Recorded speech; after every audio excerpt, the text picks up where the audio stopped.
Meus amigos, minhas amigas, uma boa noite para todos.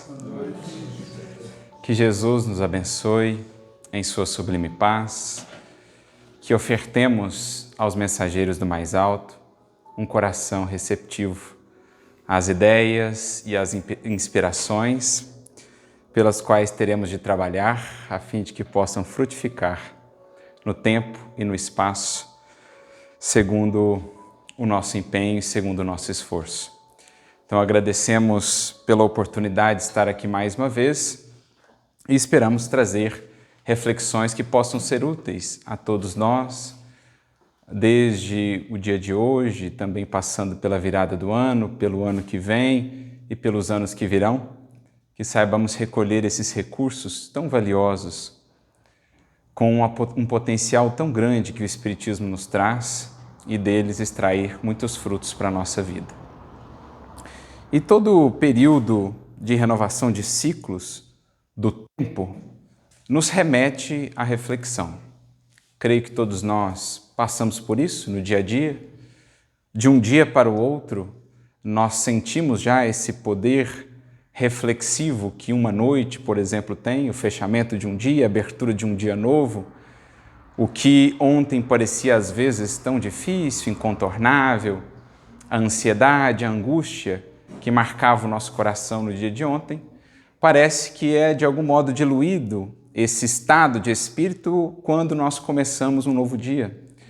Porque quis assim estabelecer as coisas, o Senhor da vida, também o Senhor do tempo, fazendo com que esses marcos, esses marcadores para nós, espíritos ainda pouco afeitos à eternidade, ainda muito vinculados ao tempo, esses marcadores de tempo, de ciclos, cumprem um papel. Assim também as estações, assim também para nós a virada do ano. E é a partir desses momentos em que somos convidados a refletir que, à luz do Espiritismo, somos também chamados a meditar na nossa relação com o tempo. Não só o tempo que se foi, o ano que se finda, o que fizemos dele, o que deixamos de fazer, mas também as perspectivas para o novo tempo que se anuncia, o novo ano, no caso.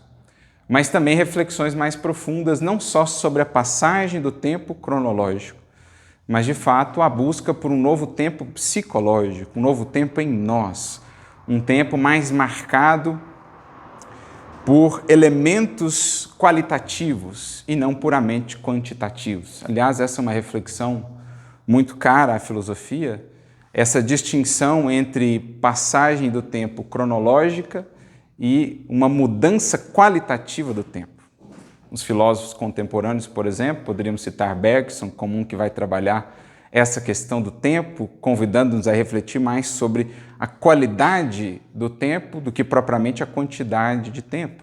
Mas se voltarmos às próprias Escrituras, já vamos ver ali reflexões desse tipo, convidando-nos a fazer um paralelo entre o tempo dito cronológico, que vem lá de Cronos, o titã associado ao tempo, na mitologia grega, e aquele chamado de Kairos, também conhecido como o tempo de Deus, um outro personagem da mitologia grega, que definia justamente esse tempo oportuno das coisas.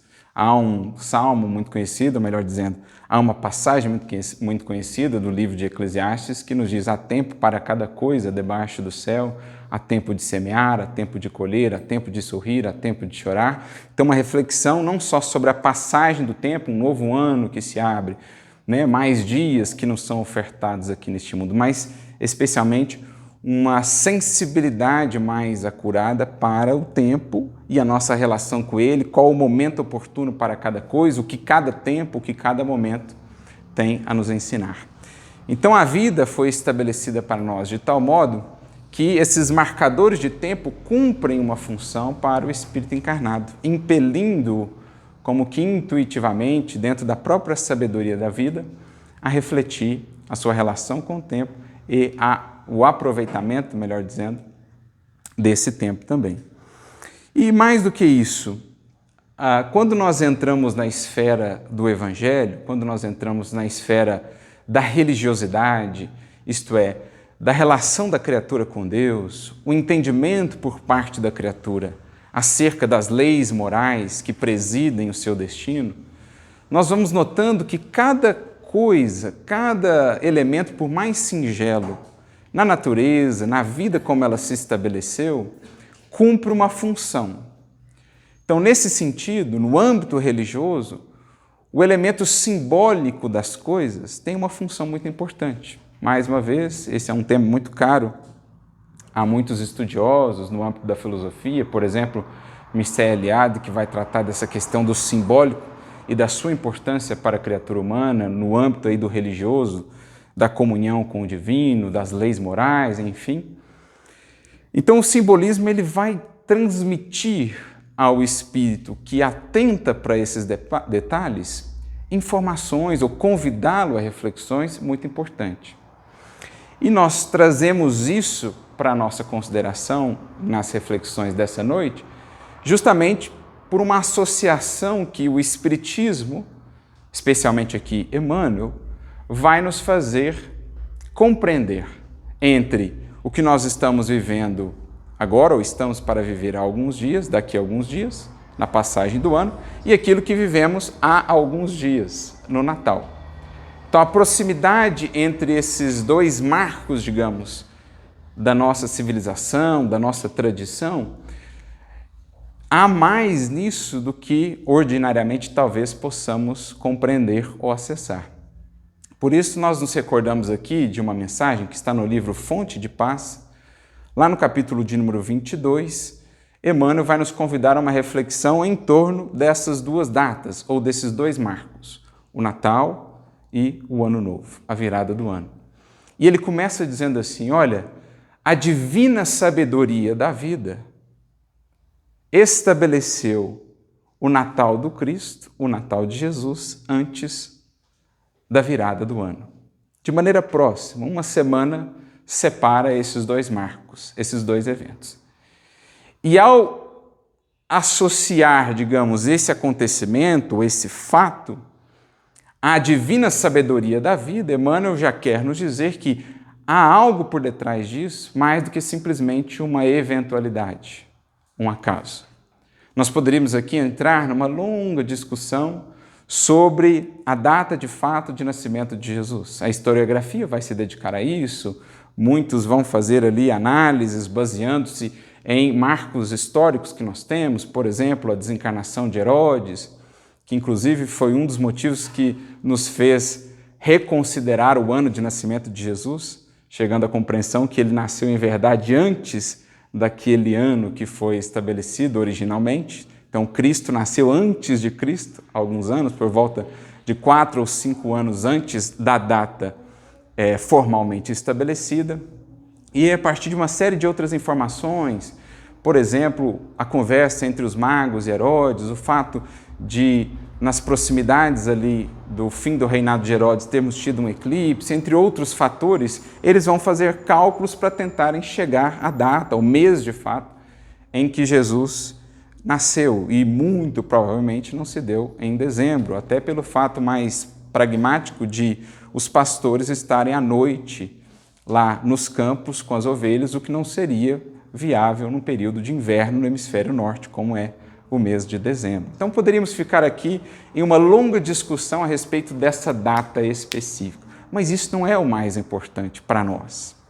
Para a nossa transformação moral, para as reflexões em sentido mais profundo que precisamos buscar em torno desse acontecimento que transformou a história da humanidade, a vinda de Jesus, e desse que também se repete anualmente para nós a virada de cada ano dentro desse calendário que nós estabelecemos por convenção, para facilitar as nossas interações, as nossas marcações, enfim.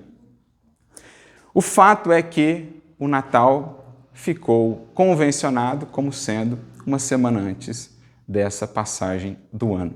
E Emmanuel diz, por trás disso há a divina sabedoria da vida. Porque nesse universo, como dizíamos, nada é por acaso. Existem mensagens que, ao coração sensível, aquele que busca a sabedoria, o entendimento da vida, essas mensagens vão se tornando cada vez mais claras. Os convites que elas nos fazem. E aqui temos uma das mais importantes, porque veremos que isso está fundamentalmente associado ao nosso processo evolutivo. A compreensão da mensagem por detrás desse fato ou dessa convenção histórica, isso nos trará uma reflexão deveras importante para a trajetória espiritual de cada um de nós. O fato de que o natalício do Cristo precede o natalício do tempo, como segue Emmanuel dizendo nessa mensagem. O Natal do Cristo, relembrado, recapitulado, ano após ano, antecede o Natal do tempo, isto é, o renascimento do tempo. A marcação de um novo tempo de caráter cronológico, mas claro que aqui já projetamos a busca de um novo tempo de caráter psicológico, de caráter espiritual. Um novo tempo que o Espírito vai definir para si, a partir das posturas que terá diante do tempo cronológico. E aí ele conclui essa mensagem já nos dando, digamos assim, o motivo, a proposta de reflexão para cada virada de ano. Poderíamos dizer para cada virada de semana, para cada virada de dia.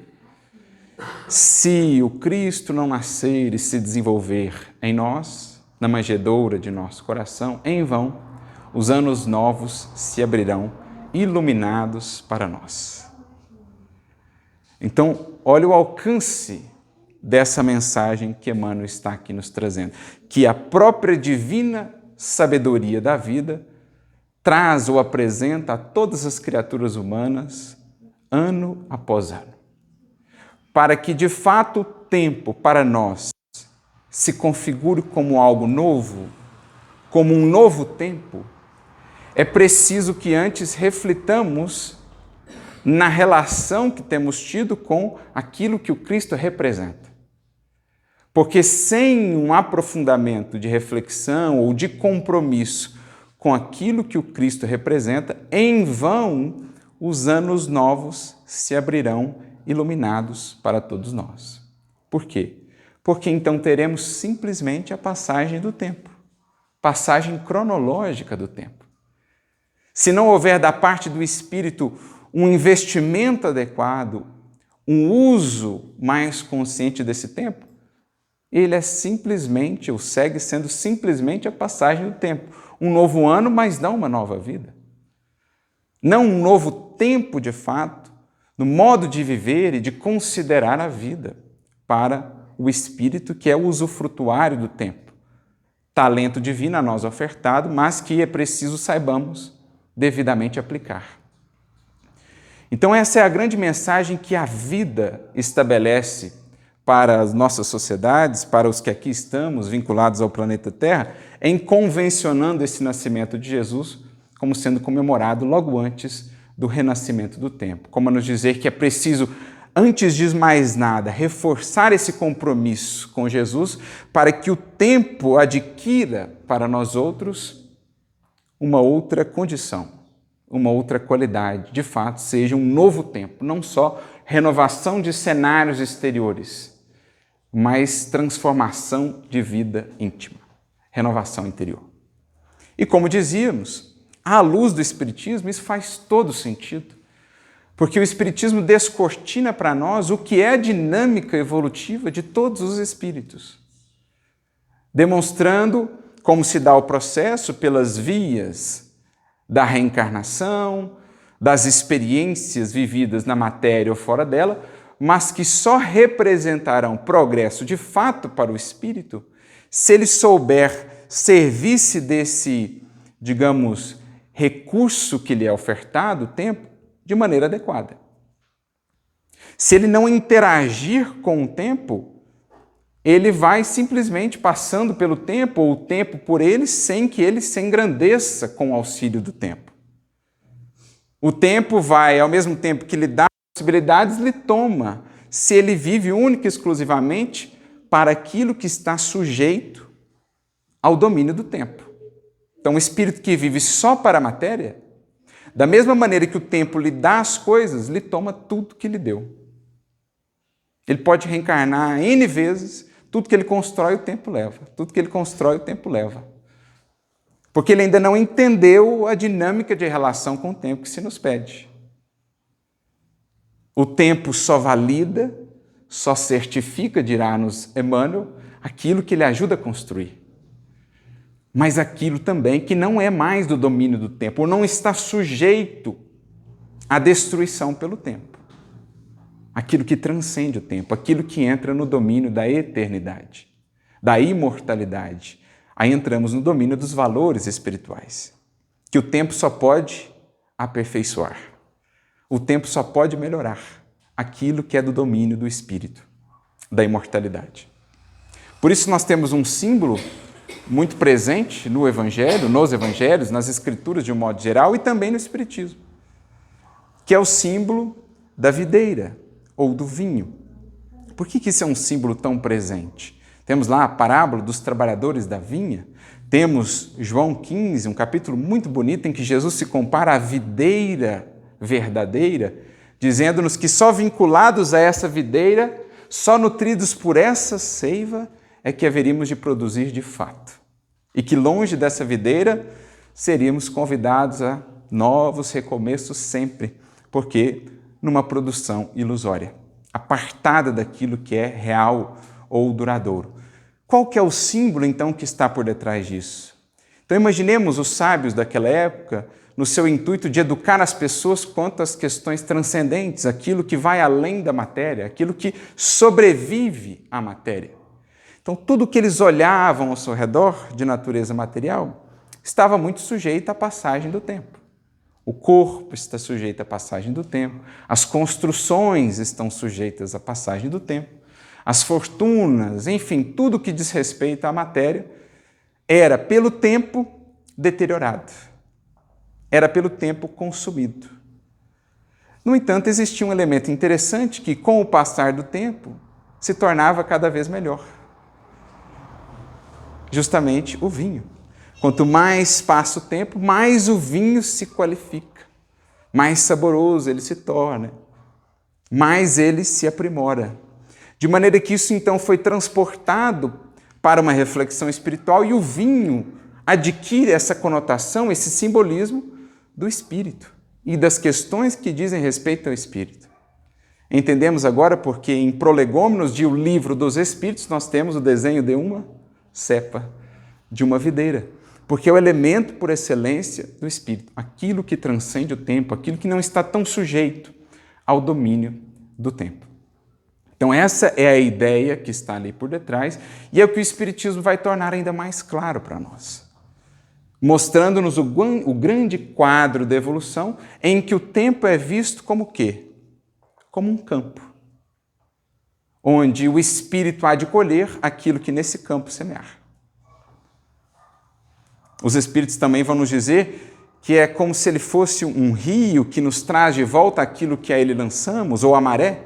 Aquilo que a ela lançamos, ela nos traz de volta, no transcurso, no passar do tempo. Isso é o tempo para todos nós, como uma espécie de campo, que vai trazer ao espírito aquilo que nele ele semeia. De modo que, por exemplo, o Espírito Geminiano Brasil, numa bonita mensagem no capítulo Em Marcha do livro Instruções Psicofônicas, vai nos dizer, por exemplo, que o tempo é a sublimação do santo, é a beleza do herói, é a grandeza do sábio, mas é também a crueldade do malfeitor, a angústia do penitente, a provação daquele que se acomodou às trevas da ignorância ou da ilusão. O que ele quer dizer com isso? Que o tempo ele simplesmente revela, traz de volta ao espírito aquilo mesmo que nele foi semeado. O que é imperfeição, o que é limitação, tem validade.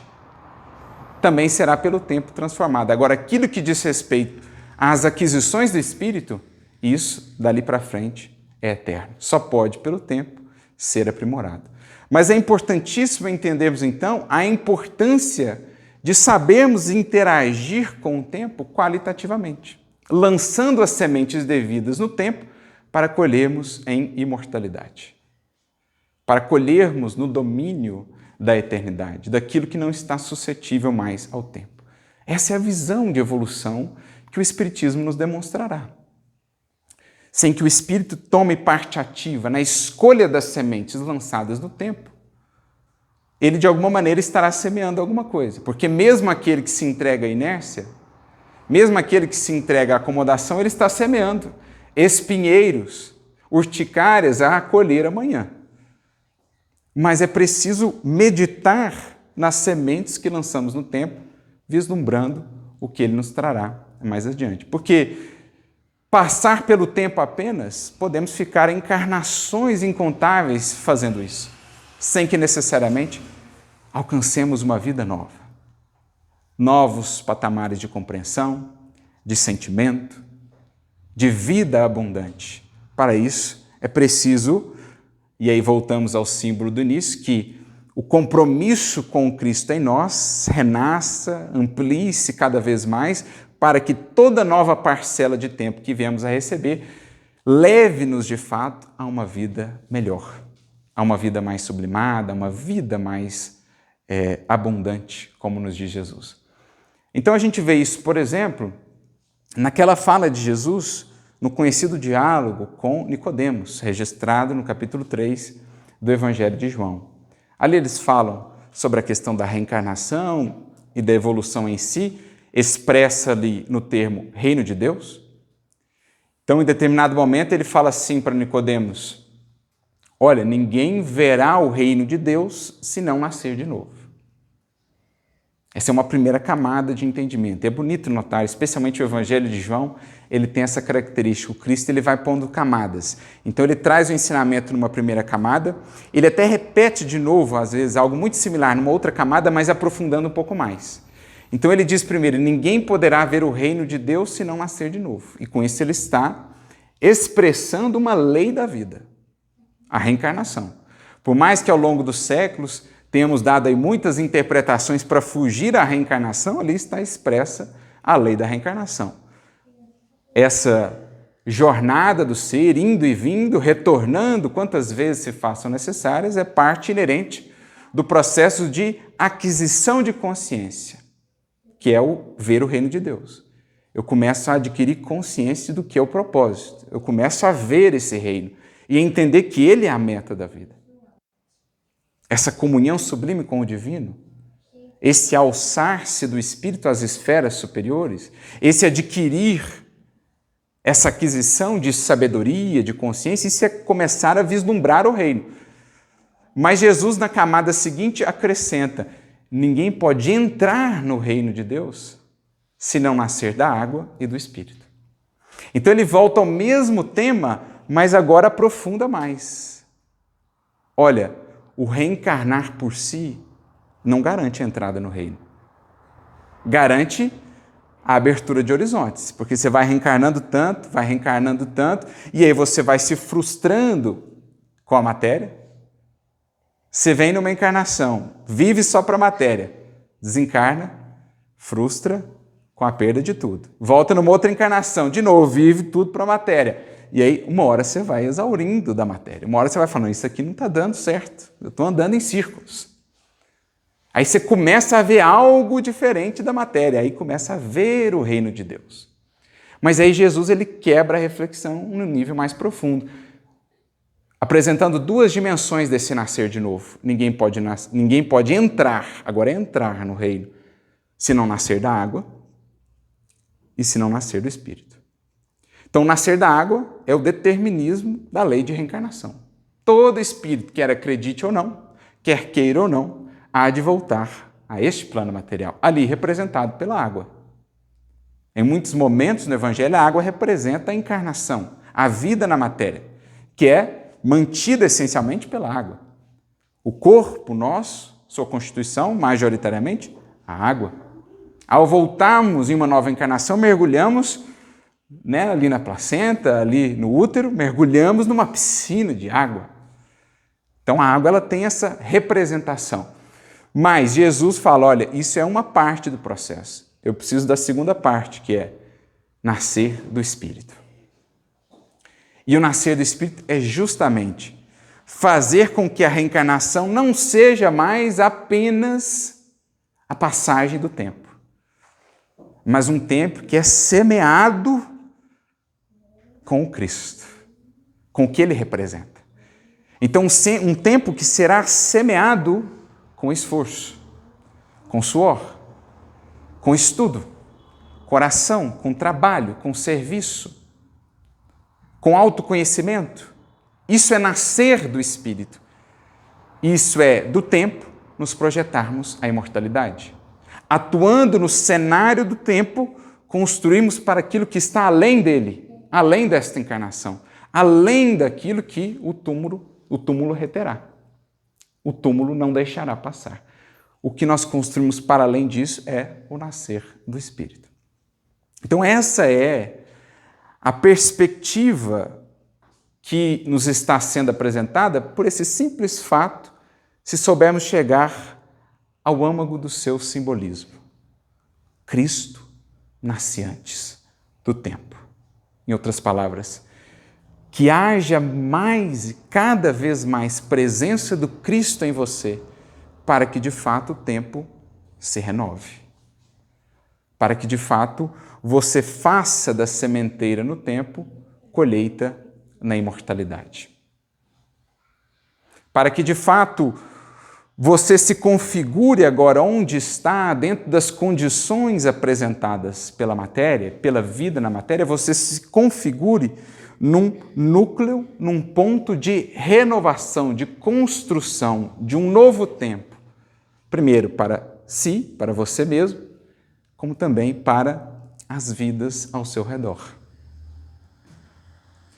Porque na doutrina espírita nós falamos muito sobre isso, né? Sobre nova era, sobre o fim dos tempos, entendido à luz do Espiritismo, que não é o fim da Terra, mas justamente o fechamento de um ciclo, de um momento evolutivo da humanidade para a abertura de um outro.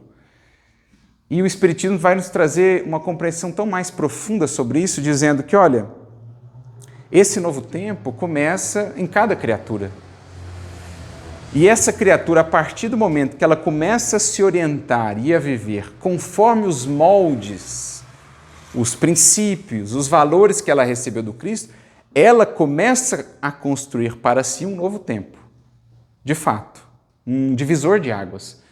E também para as vidas ao seu redor, porque as vidas ao seu redor começam a acessar um novo modo de viver, o qual antes talvez sequer considerassem. Então, qual é a ideia aqui? Assim como o nascimento do Cristo no mundo foi um divisor do tempo para a humanidade, para a história humana, ele dividiu o tempo, ele criou uma fenda no tempo. Assim, no âmbito de cada espírito, se de fato ele nascer, há uma divisão, há um marco, e ali se inicia um novo tempo, em que a vida construída dali por diante será absolutamente diferente de tudo que foi buscado até então. Mudam-se os quadros de valores, de metas, de propósitos, de referências, de princípios. É de fato uma fenda no tempo, um divisor do tempo. Como Cristo foi para o mundo, assim ele o é para o mundo interior de cada um, desde que haja compromisso efetivo e real em acolhê-lo, acolhendo os seus princípios e aplicando-os à vida. E esse indivíduo será um núcleo de renovação do seu próprio destino a partir dali, claro, mas também para as vidas ao seu redor. Então isso me faz recordar uma mensagem de Emmanuel no Livro da Esperança, capítulo 70, chamada Ser Espírita, em que ele tem uma frase ali que eu acho muito interessante, a definição dele do que é ser espírita. Ele diz assim: ser espírita é constituir-se num núcleo de ação edificante, através do qual principia a nova era. Então, olha que definição interessante do que é ser espírita.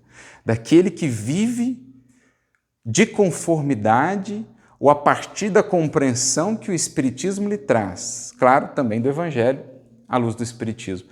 É constituir-se num núcleo de ação edificante, de ação regenerativa, através do qual principia a nova era. Porque para ele, a partir de agora, é uma nova era. E certamente, para as vidas ao redor dele, elas começarão a vislumbrar o que é essa nova era, esse novo tempo, essa nova humanidade. E essa visão, na verdade, não é propriamente de Emmanuel ou do Espiritismo, ela é anterior. É a visão que o apóstolo Paulo tinha da tarefa do Evangelho em uma vida.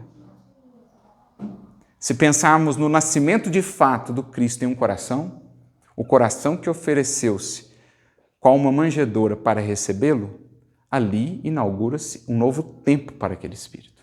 De fato, uma nova vida, em que não há comparação entre o que se terá daqui para frente e o que se tinha antes. E esse novo indivíduo, ele é, no dizer de Paulo, uma nova criatura. A palavra no grego, mais propriamente, é uma nova criação.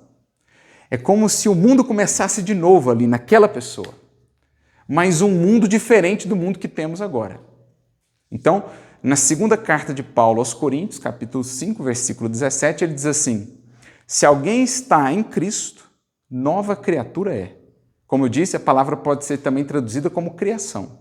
Se alguém está em Cristo, nova criação é. As coisas velhas já passaram, eis que tudo se fez novo. E essa é a real medida, gente, desse processo que está ali descrito. O nascimento do Cristo que antecede o nascimento de uma vida nova. Mas o nascimento real do Cristo, em que a vida se faça de fato nova. Porque Emmanuel vai comentar essa fala de Paulo no livro Caminho, Verdade e Vida, capítulo 7, vai dizer assim, olha, se nós vemos um seguidor de Jesus, ou um crente, a palavra que ele usa ali, né? Aquele que acredita no Mestre, aquele que já se interessou pela mensagem de Jesus. Se nós vemos alguém assim, de boa palavra, mas sem o íntimo renovado, caminhando para Jesus como um prisioneiro carregando as próprias cadeias, temos a certeza de que esse alguém pode estar às portas do Cristo pela sinceridade de suas intenções, mas ainda não penetrou no santuário de seu amor. Porque a marca de fato do novo tempo em uma criatura, do Natal, na sua essência, uma nova criatura, é um íntimo renovado. Não só a palavra bela, a emoção ao falar de Jesus, mas o íntimo renovado. A tal ponto que, olhando para trás, temos dificuldade em nos reconhecer. Porque quando Paulo fala, eis que tudo se fez novo, gente, ele não está falando assim só poeticamente. O que o Cristo vai fazendo em nós, à medida que a Ele damos espaço, adesão efetiva, é algo impressionante que nós mesmos não conseguiríamos imaginar. Você olha para trás, vê a sua versão anterior e fala assim, meu Deus, como é que esse novo quadro de intenções e de valores saiu daquela versão? Você não consegue enxergar ali. Você não consegue ver. E é aí que você entende melhor o poder transformador do Cristo em um Espírito. Então, nós, outrora, olhando para Saulo, teríamos dificuldade em ver o que o Cristo tirou dele. Uma imensa dificuldade.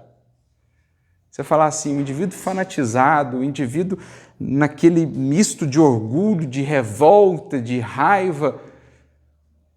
Quando você vê aquilo no que o Cristo lhe transformou, o transformou, você tem dificuldade de ver que aquilo veio daquela base. Mesma coisa com Pedro, mesma coisa com Madalena, mesma coisa com cada um de nós.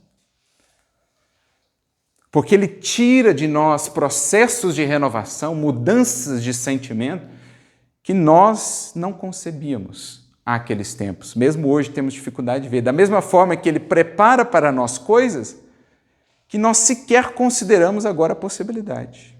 Eu olho para o meu atual cenário, para a minha atual versão, e eu não tenho ideia o que o Cristo pode tirar disso se eu seguir perseverando.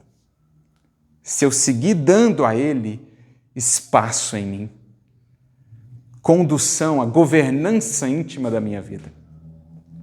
Então é isso que Paulo traduz nessa frase, dizendo assim, olha, então essa criatura agora, ela é um protótipo do novo mundo, da nova criação, do novo ser humano à imagem e semelhança de Deus. Então, por isso que ele fala, nova criação é. A humanidade regenerada começa nesse indivíduo.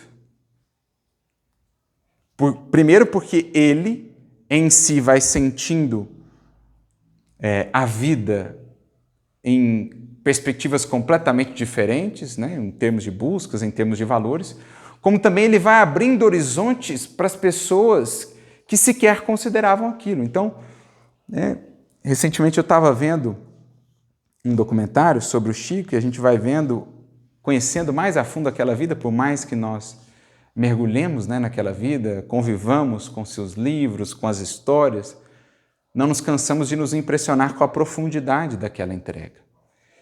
E aí a gente fica pensando, né, a pessoa que vive para o mundo, que para ela a meta ainda é o reconhecimento, ou é a fortuna, ou é o prazer. O que acontece quando a pessoa olha para uma vida como essa, em que não há qualquer interesse de destaque, de fortuna, em que há, pelo contrário, um compromisso até as últimas consequências de renúncia, de abnegação, de bem comum, nada de capricho, nada de exigência? A pessoa que vive para o mundo, ao olhar uma vida como essa, no primeiro momento, ela só consegue ver loucura, insanidade. É algo tão distante da realidade dela que ela sequer consegue conceber como alguém viva assim. Mas a partir dali, ela pelo menos já tem na mente e no coração a ideia de que existem pessoas que vivem assim. Que existem outras metas na vida que não aquelas que ela perseguia tão, digamos assim, desesperadamente. E aí o resto da vida vai fazendo, né? O tempo. A matéria sempre responde, aqueles que tudo dão a ela, a matéria sempre responde com desilusão, com decepção. Quem tudo dá a ela, vê tudo escoar pelas mãos. Todos os castelos de areia ruírem cedo ou tarde. E aí a criatura vai passando por isso, uma encarnação após a outra, e em algum momento ela lembra, puxa, mas eu já tive contato com uma vida que tinha valores absolutamente diferentes. E se eu tentar seguir por esse caminho? Aí a gente começa a entender de novo aquilo que Jesus disse a Nicodemos. Olha, primeiro, ninguém pode ver o reino de Deus se não nascer de novo. Mas, num nível mais profundo, ninguém pode entrar no reino se não nascer da água e se não nascer do Espírito. Então, aquele indivíduo que, tomando consciência do que o Cristo traz, do que o Cristo representa, passa a converter a sua vida num núcleo de ação regeneradora do seu próprio destino, do seu próprio ser, ali, por meio dele, começa a nova era, um novo tempo, para ele e para os que convivem com ele. Então, a Lívia, ela é não só um núcleo, né, um marco de um novo tempo para o seu destino após o contato com Cristo, como também para o destino do senador, de Públio Lentulus. Da mesma forma, a Célia, mais tarde Alcione, ela não só é um núcleo de regeneração do seu próprio ser, como também ela passa a ser um divisor. Ela passa a ser pelo menos um marco, um convite de um novo tempo para toda aquela família espiritual que ela auxiliava. E aí, claro, cada espírito terá de fazer por si o movimento de semear, de preencher o tempo, o campo do tempo, com os valores da eternidade. Mas pelo menos já se vê que existem outras metas, que existem outros horizontes. Então, essa é a ideia que o Espiritismo vai nos trazer em nossa relação com o tempo, com as múltiplas existências que temos, essa consciência de que não podemos simplesmente passar pela vida, deixar a vida passar por nós, o tempo passar por nós. É preciso passemos pelo tempo semeando, preenchendo o tempo com o Cristo, antecedendo cada nova parcela de tempo que venhamos a receber com mais presença do Cristo, na forma do serviço, na forma do estudo, na forma da oração, na forma de tudo aquilo que Jesus representa: amor, indulgência, misericórdia, perdão, humildade, Se existirem essas sementes, o tempo certamente, abundantemente, nos responderá mais tarde com os frutos dadivosos e abençoados. No entanto, se a nossa sementeira ainda permanecer a sementeira da invigilância, da imprudência, da negligência, da acomodação, da preguiça, da displicência, certamente o tempo nos responderá amanhã com os frutos amargos da decepção, da expiação, enfim, das dores que nós vamos semeando pela inadequação ao tempo, pelo não aproveitamento do tempo. Então é preciso que tenhamos essa consciência de que o tempo por si não gera renovação. Poderemos viver ainda mais 50, 60 anos nessa existência? Se não mudarmos a natureza da sementeira, se não houver decisão por parte do Espírito no uso do tempo, os cenários poderão se renovar ano após ano. Todos os anos abrir-se-ão iluminados para nós porque cheios de potencial, mas não haverá mudança real sem a sementeira no tempo, sem preencher o tempo com Cristo, sem trazer para o seio do tempo aquilo que é da eternidade. Como na feliz frase de Guimarães Rosa, denotando esse amadurecimento do espírito, do ser. Chega um momento na vida da gente em que o único dever será lutar ferozmente por introduzir no tempo de cada dia o máximo de eternidade. Isso é a mensagem da vida, fazendo o Natal do tempo ser antecedido pelo Natal do Cristo. O Cristo representa a eternidade. Aquilo que não está sujeito à perecibilidade, nem à traça, nem à ferrugem, nem aos ladrões, nem ao tempo. Essa eternidade semeada, permeando o tempo de cada dia, há de traduzir-se mais tarde nos frutos saborosos da imortalidade, já saboreados desde aqui, desde este mundo, e ainda mais nos planos da vida imortal. Então essa é uma reflexão muito importante porque nos projeta essa compreensão do valor do tempo e da responsabilidade que esses conhecimentos nos trazem a nós espíritas, quando entendemos esse grande panorama do que seja a evolução, em que o simples passar do tempo pode nos manter estagnados numa mesma condição por séculos, por várias e várias encarnações. Temos espíritos que há séculos mantêm-se em faixas de sombra, mantêm-se presos ou recapitulando as mesmas experiências, como nos diria Emmanuel, numa feliz expressão que ele cunha, no círculo vicioso das reencarnações de baixo teor espiritual. Então o espírito está ali, o tempo está passando, mas não está havendo mudança de fato, renovação. Não está se consolidando um novo tempo psicológico, apenas um novo tempo cronológico, porque ele está preso no círculo vicioso das reencarnações de baixo teor espiritual. Para sair desse loop de estagnação, é preciso tomada de consciência e a adesão, a utilização do tempo de maneira adequada por parte do espírito, semeando ali, aplicando ali energia, esforço, estudo, conhecimento, trabalho no bem, para que então do tempo possa sair para novos patamares da imortalidade.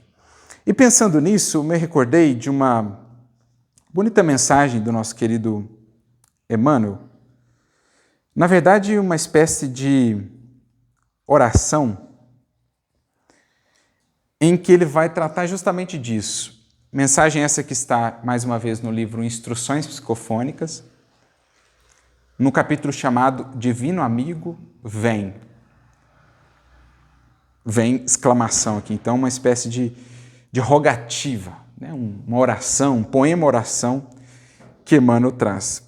Mensagem que foi recebida em 23 de dezembro de 1954, portanto, pouco antes do Natal, em que, mais uma vez, Emmanuel faz essa conexão entre o nascimento do Cristo antecedendo o nascimento do tempo. O Cristo precisa vir antes, precisa estar conosco antes, ou a sua presença precisa se afirmar para que de fato o tempo se renove, não apenas cronologicamente.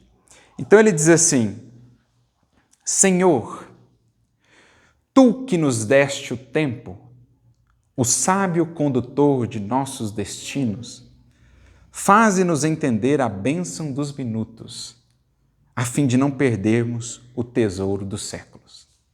É muito bonito isso aqui, né? Porque às vezes a gente não tem ideia da produção ou do resultado dos minutos consagrados ao Cristo no transcurso de alguns séculos. Como diz André Luiz, numa frase muito similar, que expressa uma ideia muito similar, ele diz assim, que a eternidade pede contas aos minutos. A eternidade grandiosa, né, sublime, pede contas aos minutos. E quem não sabe valorizar os minutos vive longe da glória dos séculos.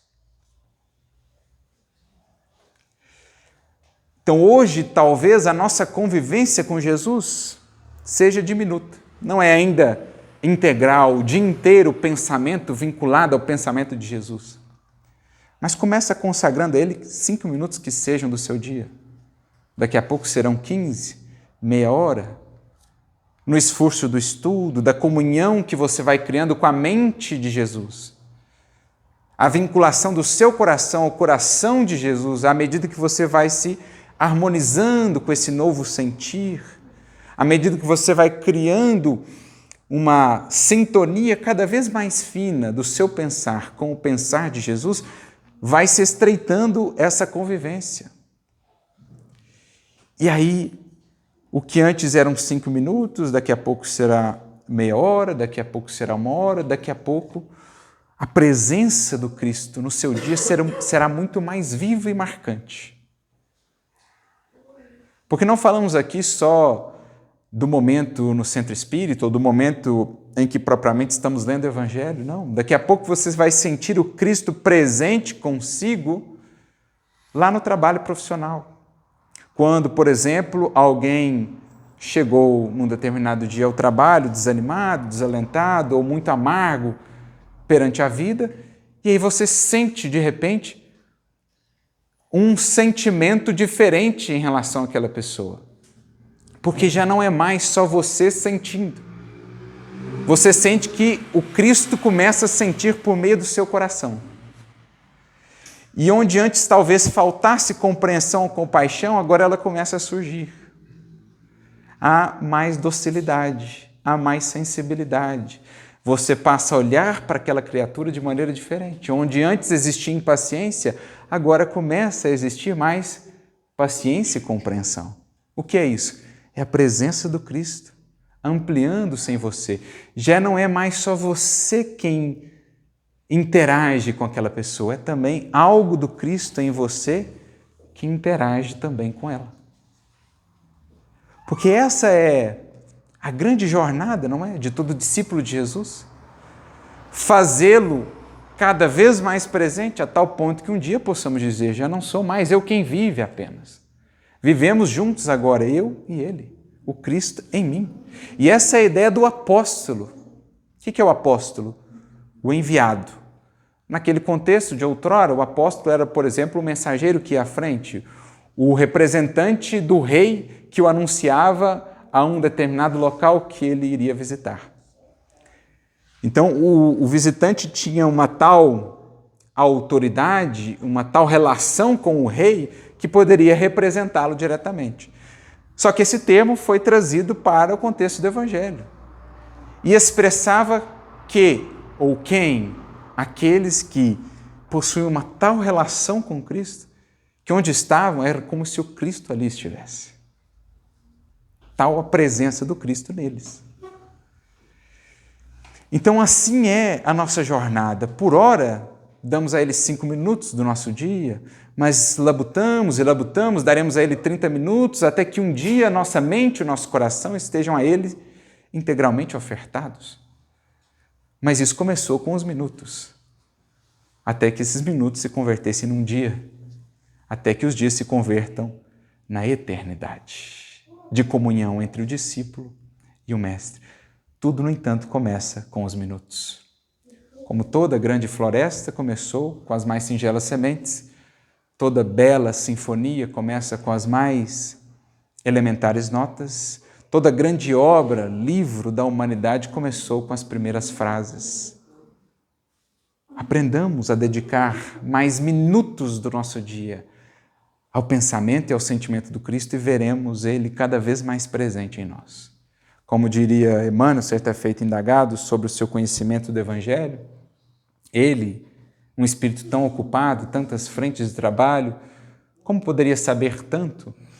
E ele então diz àquele que o perguntava, por meio do Chico, meu filho, é que eu valorizo a bênção dos minutos.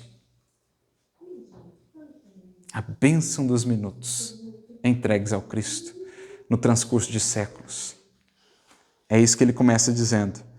Porque o tempo, Senhor, guardando-nos a alma nos braços das horas incessantes, embora nos amadureça o entendimento, não nos ergue da terra ao encontro de Ti.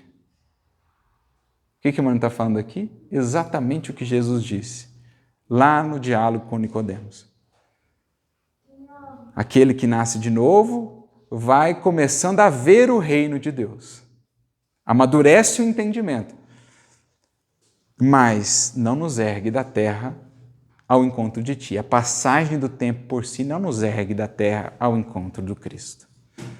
Só o novo tempo que pudermos criar a partir do preenchimento do nosso tempo com a presença de Cristo, com a presença daquilo que Ele representa. Então, por Ele, pelo tempo, temos a hora do berço e a hora do túmulo, a hora de semear e a hora de colher, a hora de rir e a hora de chorar. Recordando aqui o Eclesiastes. Com Ele temos a experiência da dor e da alegria, da ilusão e da realidade, do conforto e da angústia, que, em nos transformando o raciocínio, não nos alteram o coração. Então, a vida na matéria tem uma característica, que a define muito bem. Kardec vai chamar de vicissitudes. A tradição oriental, por exemplo, o budismo, vai chamar de impermanência. A vida neste mundo é um contraste. Se há alguma constância, é justamente a inconstância. Ora estamos lá em cima, ora estamos lá embaixo. Ora a saúde nos favorece, ora ela nos falta. Ora as posses nos favorecem, ora elas nos faltam. Ora as convivências estão mais presentes, ora elas nos faltam. Isso dentro de uma encarnação, como também ao longo das encarnações, a vida no mundo é isso. E esses contrastes, naturalmente, têm um propósito. Experiência. Mas a experiência em si não expressa a renovação. Se eu não acolher a experiência com um determinado sentimento, com um determinado propósito de crescimento. Eu posso passar pela riqueza e pela pobreza e sair dessas duas experiências mais revoltado ou mais complicado perante a lei divina. Agora, se existir de minha parte uma postura que qualifique a recepção da experiência, eu posso tirar evolução tanto da riqueza quanto da pobreza.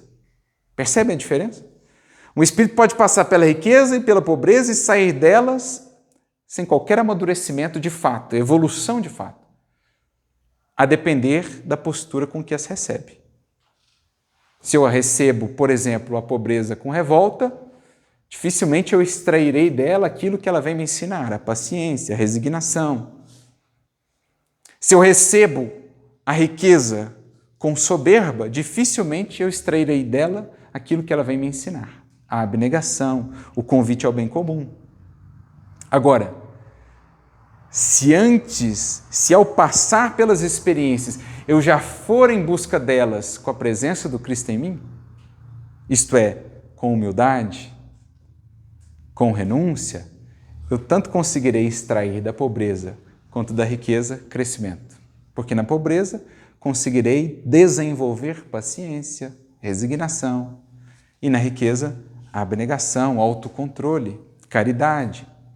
Por quê? Porque o Cristo estava presente antes da experiência. Eu acolhi a experiência com a presença do Cristo em mim. Isso que dá a ela, dessa junção de fatores, é que se extrai a evolução. Então é o que Emmanuel está dizendo. É o que Paulo vai descrever também numa de suas epístolas, apresentando-nos a ciência da vida, que decorre da sabedoria do Espírito, da maturidade espiritual. Ele diz assim: aprendi a contentar-me com o que tenho. Sei viver em abundância, sei viver também em penúria. Esse é o Espírito para o qual a impermanência já não é um mistério, já não é um problema, mas antes um recurso incessante de crescimento. Por quê? Ele aprendeu a tirar de cada situação o que ela pode dar, porque há nele o Cristo, há nele humildade, há nele disposição, há nele espírito de sacrifício, então ele consegue extrair de cada circunstância o melhor. Essa é a ciência da vida. Aprendi a contentar-me com o que tenho. Ora eu tenho abundância de saúde, ora eu tenho escassez. Ora eu tenho abundância de afeto, ora eu tenho escassez. Ora eu tenho abundância de posses, ora eu tenho escassez. Ora eu tenho abundância de, até no corpo, pensando em termos do corpo, de beleza, ora eu tenho escassez. Isso é a vida na matéria, é a alternância. Agora, isso é para o espírito maduro, qualquer que seja o cenário que se apresente, é recurso de ascensão.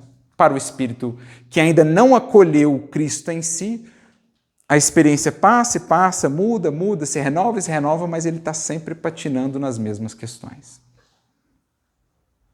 É por isso, Senhor, que te rogamos assistência e socorro.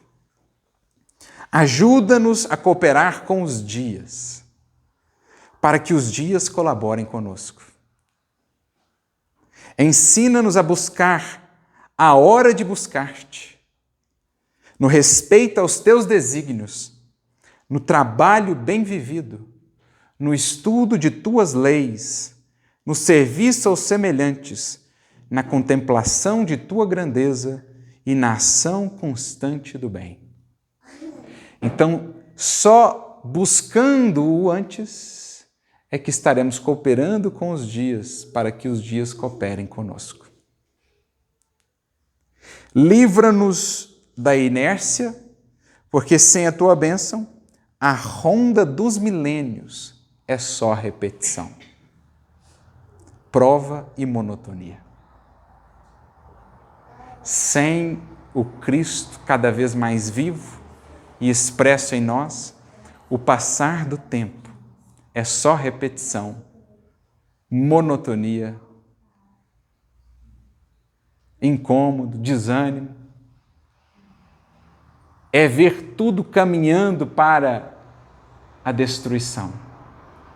Agora, na presença do Cristo, o tempo, longe de ser um adversário que consome o que mais nos é caro, é um grande auxiliar. É interessante isso. Eu lembro, certa feita, fazendo uma reflexão sobre tempo e eternidade, eu me lembrava dessa relação muito antiga da humanidade com o tempo, expressa, por exemplo, na figura de Cronos.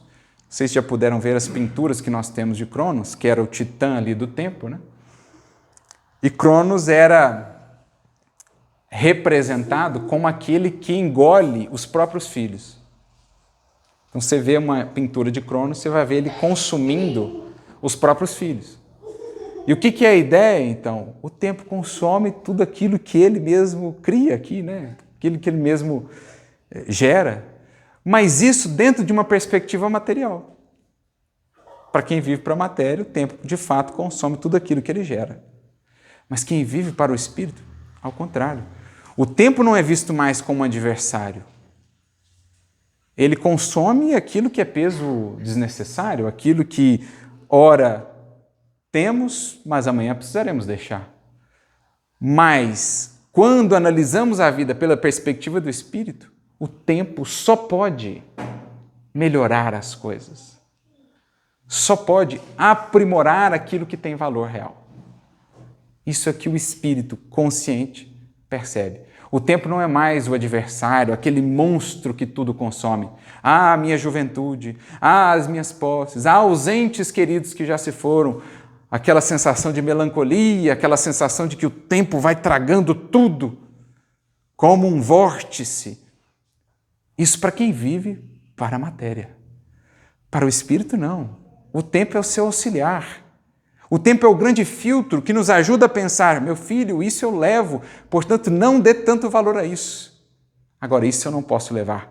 Dê valor a isso. Aos laços, ao conhecimento, à sabedoria, às virtudes, ao amor, ao bem. O tempo todos os dias nos faz lembrar, isso é que tem valor, o que eu não posso destruir. Nessa perspectiva já não há tristeza com o passar do tempo. Ele não é mais o monstro que tudo nos toma, pelo contrário. Ele é aquele que nos traz a cada dia algo novo, porque com Jesus não há repetição ou monotonia. Na vida onde se acendeu a luz do amor, todo dia traz-nos um cenário novo, repleto de possibilidades, de servir, de engrandecermos, de criar mais sorrisos, mais alegria. Com Jesus, todo dia é de fato um novo dia. Porque respirando no clima do amor, já vivemos para além do tempo. Já vivemos nos domínios da eternidade. Então não há monotonia para quem vive com Jesus. Na ausência dele, contudo, só repetição, prova e monotonia. E ele então conclui, divino amigo, vem e ampara-nos a senda, porque sem ti o tempo, embora sendo luz e embora sendo vida, sem que te procuremos, deixar-nos aclamando nos abismos da sombra, da aflição e da morte. Mas se houver a luz de Cristo em nós e conosco, viveremos já para além do tempo, tendo nele esse rio da vida que nos conduz às pairagens da eternidade e da imortalidade, onde nos aguardarão as colheitas fartas daqueles que souberam semear as sementes do amor, do bem, da luz, da paz, da verdade, no campo do tempo, que há de produzir ao cêntuplo para todos aqueles que vivem com Cristo, para todos aqueles que buscam a Deus. Por isso é muito pertinente e feliz a frase que foi escolhida como lema aqui da camisa, dos Amigos do Caminho, a fala do apóstolo Paulo na sua carta aos Gálatas, capítulo 6, versículo 10.